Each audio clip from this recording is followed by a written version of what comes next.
Hello everyone, तो कैसे हैं आप लोग। आई होप सब लोग बहुत अच्छे होंगे और अपनी लाइफ में बहुत कुछ कर रहे होंगे। तो आ गई हूँ मैं आपके सामने एक नई वीडियो के साथ, जिसमें मैं आपको बताने वाली हूँ NIET के बारे में। जी हाँ, बच्चों की बहुत क्वेरीज आ रही थी, बहुत ज़्यादा बच्चे कमेंट कर रहे थे कि दीदी NIET के बारे में रिव्यू लाओ। तो मैं NIET के बारे में बताने वाली हूँ इस वीडियो में, पूरा सब कुछ डिस्कस करने वाली हूँ। क्या इसका प्रॉस एंड कॉन्स है, क्या प्लेसमेंट है, हाईएस्ट क्या है, एवरेज क्या है, ओवरव्यू क्या है, इन सब के बारे में मैं डिटेल में बताने वाली हूँ। वीडियो को लास्ट तक देखना। चैनल बने हो तो चैनल को लाइक शेयर सब्सक्राइब करना, इंस्टाग्राम पे जाके फॉलो करना। कोई भी डाउट आ रहा है किसी भी कॉलेज से रिलेटेड, डिस्क्रिप्शन में आपको व्हाट्सएप नंबर गिवन है, वहाँ पे आप कॉन्टैक्ट कर सकते हो, आपके डाउट्स क्लियर हो जाएंगे। चलिए हम वीडियो को स्टार्ट करते हैं। और एक और चीज़, मैंने व्हाट्सएप चैनल बनाया है, वहाँ पे आप जाके फॉलो कर सकते हो। उसमें मैं सिलेबस वगैरह डालती रहती हूँ, तो जाके आप वहाँ पे फॉलो कर सकते हो। तो चलिए इसके ओवरव्यू की अगर मैं बात करूँ तो देखो 2001 में ये इस्टेब्लिश हुआ था। कैंपस की बात करूँ तो 13 एकड़ का ये कैंपस है और ग्रेटर नोएडा में सिचुएटेड है। तो यहाँ पे आपको कंपनीज की कमी नहीं मिलने वाली है। कनेक्टिविटी की बात करूँ तो गाजियाबाद रेलवे स्टेशन से 30 किलोमीटर के डिस्टेंस पे, जिसे आप कैब ऑटो करके आ सकते हो। उसके अलावा इंदिरा गांधी एयरपोर्ट इसका नियर बाय एयरपोर्ट पड़ता है, 50 किलोमीटर की डिस्टेंस पे आपको NIET मिल जाएगा। उसके अलावा knowledge park 2 near by metro station है। अगर आप नियर बाय कहीं रहते हो तो knowledge park 2 metro station near by metro station पड़ेगा, उससे आप वॉकिंग डिस्टेंस पर है आ सकते हो। रैंकिंग एंड एफिलिएशन की बात करूँ तो उसको सारी रैंकिंग एंड एफिलिएशन मिली हुई है, क्योंकि ये डिमांडेबल कॉलेज है, तो इसको NIRF रैंकिंग भी मिली हुई है।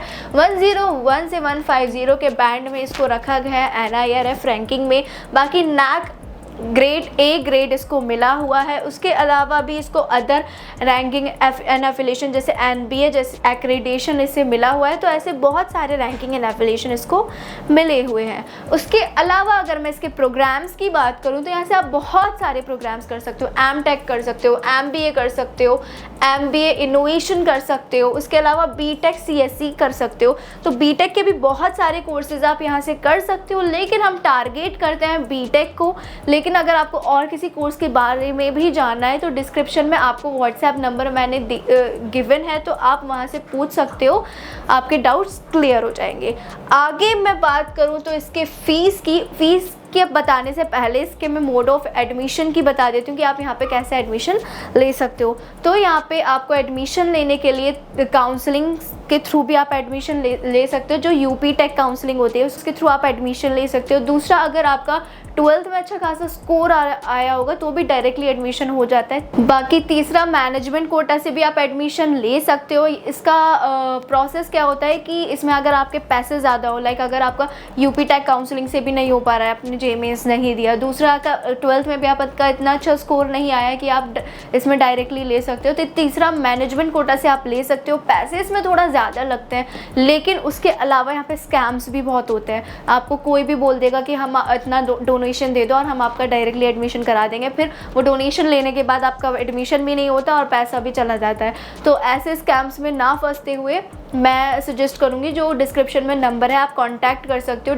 मैनेजमेंट कोटा के लिए कोई भी डाउट होगा तो आप पूछ सकते हो उनसे, तो वो क्लियर कर देंगे।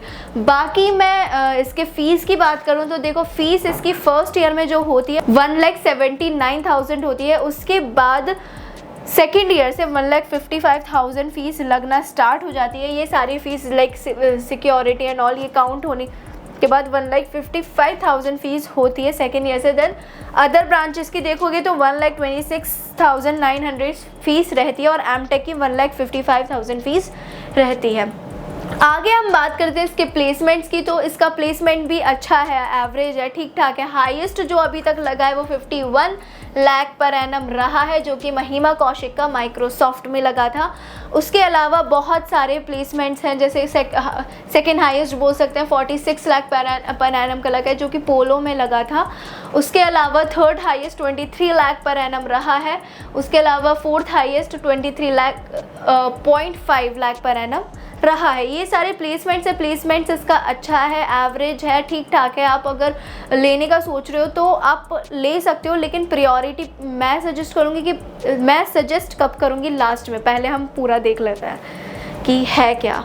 एग्जैक्ट। रिक्रूटर्स की बात करूं तो माइक्रोसॉफ्ट जैसी कंपनीज़ यहाँ पर विज़िट करती हैं, आप देख सकते हैं, और भी कंपनीज़, अमेज़ॉन जैसी कंपनीज़, ये सारी कंपनीज़ विज़िट करती हैं। उसके अलावा भी कंपनीज़ हैं जो कि यहाँ विज़िट करती हैं, तो एक स्लाइड पे लाना पॉसिबल नहीं था, आप इसकी वेबसाइट पे जाके चेक कर सकते हो। उसके अलावा अगर मैं एलिजिबिलिटी क्राइटेरिया की बात करूं, मिनिमम अगर आपके 60% होंगे तो आप एलिजिबल हो जाओगे इसमें एडमिशन के लिए। बाकी और MBA वगैरह के लिए देख रहे हैं, हम बीटेक की बात करते हैं तो बीटेक में मिनिमम अगर आपके 60% होंगे तो आप एलिजिबल हो जाओगे। अगर आप काउंसलिंग से 45% हैं आपके, तो काउंसलिंग से आओगे तो 45% पे भी आपको ईजिली हो जाए, लाइक एलिजिबल हो जाओगे। उसके अलावा MBA वगैरह का एलिजिबिलिटी क्राइटेरिया आप यहाँ से चेक कर सकते हो, वेबसाइट पे भी जाके चेक कर सकते हो और पूछ भी सकते हो, जो डिस्क्रिप्शन में नंबर है वहाँ पे जाके। उसके अलावा इसके इंफ्रास्ट्रक्चर की बात करूँ तो ठीक ठाक सा इंफ्रास्ट्रक्चर है। देखो 14 एकड़ का कैंपस है, बहुत बड़ा कैंपस नहीं है, तो आप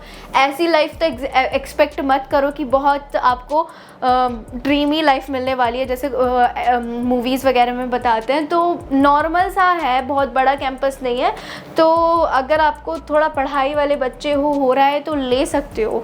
उसके अलावा स्पोर्ट्स फैसिलिटीज़ हैं यहाँ पे, बास्केटबॉल फैसिलिटी हो गई, वॉलीबॉल हो गई, जो अदर कॉलेजेस में होती हैं जैसे फैसिलिटीज़, वैसी फैसिलिटीज़ भी ये प्रोवाइड करता है। आगे अगर मैं इसके फेस्ट की बात करूँ तो फेस्ट भी यहाँ पे नॉर्मल फेस्ट होते हैं, बहुत ज़्यादा फेस्ट नहीं होते, लाइक नॉर्मल से जितने एक कॉलेज में होने चाहिए फेस्ट, उतने फेस्ट होते हैं। अब बात करते हैं इसके प्रोज एंड कॉन्स की, कि क्या इसका एडवांटेज है और क्या इसका डिसएडवांटेज है। किसी भी कॉलेज में एडवांटेज और डिसएडवांटेज होता ही होता है, तो हमें जज नहीं करना चाहिए। तो अगर सबसे पहले मैं इसके एडवांटेज की बात करूँ तो देखो, ये ऑटोनॉमस है। इट मीन्स कि आपको अगर आप AKTU का सिलेबस पढ़ रहे हो तो थोड़ा बहुत आपको अपडेटेड सिलेबस भी यहाँ मिलेगा। बोल सकते हैं 50% आपको अपडेटेड सिलेबस भी पढ़ना पड़ेगा, तो ये एक एडवांटेज आपके लिए हो सकता है। दूसरा एडवांटेज मैं बोल सकती हूँ कि ये दिल्ली NCR में है, कि मतलब ये एक ऐसे रीजन में कॉलेज है कि आपको यहाँ पे कंपनीज की कमी नहीं मिलने वाली है, जॉब्स की कमी नहीं मिलने वाली है, इंटर्नशिप्स की कमी नहीं मिलने वाली है, तो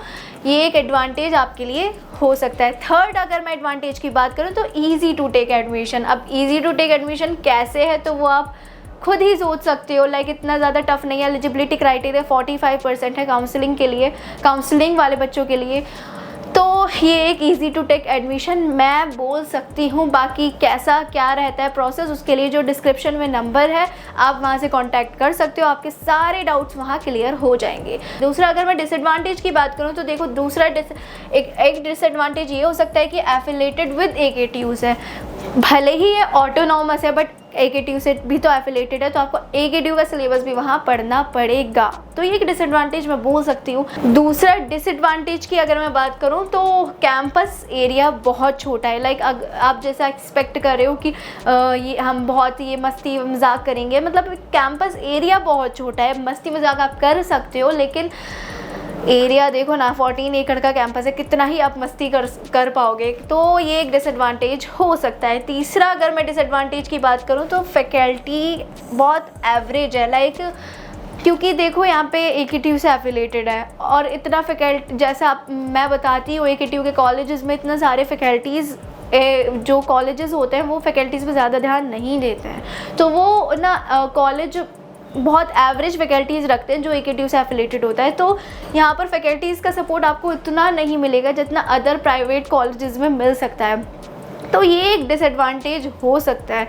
बाकी अगर मैं आगे माय ओपिनियन की बात करूँ कि मेरा ओपिनियन क्या है कि आपको इसमें एडमिशन लेना चाहिए या नहीं लेना चाहिए, देखो माय ओपिनियन में मैं यही बोलूँगी कि अगर आप काउंसलिंग के थ्रू आ रहे हो तो आप टॉप कॉलेजेस दिल्ली NCR के जैसे हो गया, GL बजाज हो गया, ABS हो गया, इन टॉप कॉलेजेस में पहले प्रायोरिटी रखो कि आपका वहाँ हो जाए। उसके बाद आप प्रायोरिटी रखो कि आपका ILM में हो जाए, या फिर आपका बजट ज़्यादा हो तो बैनेट में हो जाए।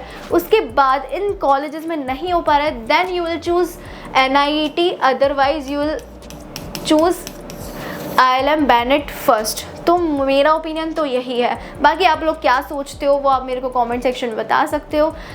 वीडियो हो गई है बहुत लंबी, वीडियो को हम करते हैं ख़त्म। चैनल बने हो तो चैनल को लाइक शेयर सब्सक्राइब करो, इंस्टाग्राम पे जाके फॉलो करो। कोई भी डाउट आ रहा है किसी भी कॉलेज से रिलेटेड, डिस्क्रिप्शन में WhatsApp नंबर गिवन होता है, पूछ सकते हो, आपके डाउट्स वहाँ क्लियर हो जाएंगे। तो हम करते हैं वीडियो खत्म। अभी के लिए बाय बाय, मिलते हैं नेक्स्ट वीडियो में, बाय बाय।